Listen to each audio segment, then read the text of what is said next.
శ్రీమాత్రే నమః. అందరికీ నమస్కారం. రేపటి రోజు చాలా ప్రాముఖ్యమైనది. మాఘమాసం పౌర్ణమి, లలితా జయంతి, పుష్యమి, ఆదివారం. అందరూ కూడా మిస్ కాకుండా రేపటి రోజున సద్వినియోగం చేసుకుంటే చాలా మంచిది. రేపటి రోజున ఉత్తరాయణం మాఘమాస పుణ్యకాలం స్నానానికి చాలా ప్రసిద్ధి. ఈ రోజున సముద్ర స్నానం కానీ, నదీ స్నానం కానీ, ఇంట్లో అయినా సంకల్పంతో స్నానం చేస్తే చాలా మంచిది. రేపు సూర్యనారాయణమూర్తికి అర్ఘ్యమిచ్చుకుంటే చాలా మంచిది. అవకాశాన్ని బట్టి నదిలో కానీ సముద్రంలో కానీ స్నానం చేస్తే చాలా మంచిది.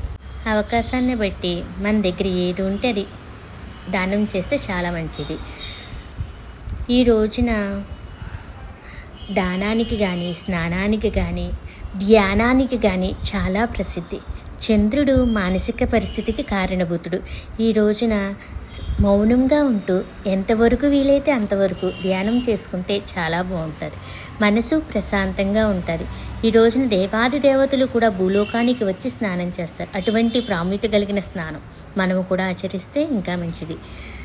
ఈ రోజున ఈశ్వరుడికి కానీ, విష్ణువుకి కానీ, దత్తాత్రేయుడికి కానీ, లలితా అమ్మవారికి కూడా పూజ చేస్తే అమ్మవారికి చాలా మంచిది. మారేడు దళాలతో ఈశ్వరుడికి, తులసీ దళాలతో విష్ణుమూర్తికి పూజ చేస్తే చాలా మంచిది. ఈ గురుమూర్తి స్వరూపమైన దత్తాత్రేయుని కూడా ఈరోజు పూజ చేస్తే చాలా మంచిది. లలితా అమ్మవారికి ఈరోజు లలితా జయంతిగా చెప్పబడుతుంది. ఈ రోజున లలితా సహస్రనామం చదవడం కూడా చాలా ప్రాముఖ్యత. ఈ రోజున సౌభాగ్యకరమైన వస్తువులు పసుపు కానీ, కుంకుమ కానీ, గాజులు కానీ కొని ఇంటికి తెచ్చుకుని ఉంటే చాలా మంచిది. అంతేకాకుండా ఇవి ఎవరికైనా దానం చేస్తే చాలా మంచిది. లలితాదేవి అమ్మవారికి కుంకుమ పూజ చేసుకుంటే చాలా మంచిది.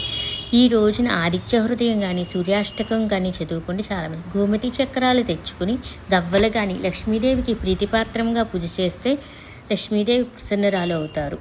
రోజు పౌర్ణమి వెన్నెల పారాయణం, చంద్రుడి ఎదురుగా పాలను పెట్టి దీపాలు వెలిగించి లలితా సహస్రనామం పారాయణం చేస్తే చాలా మంచిది.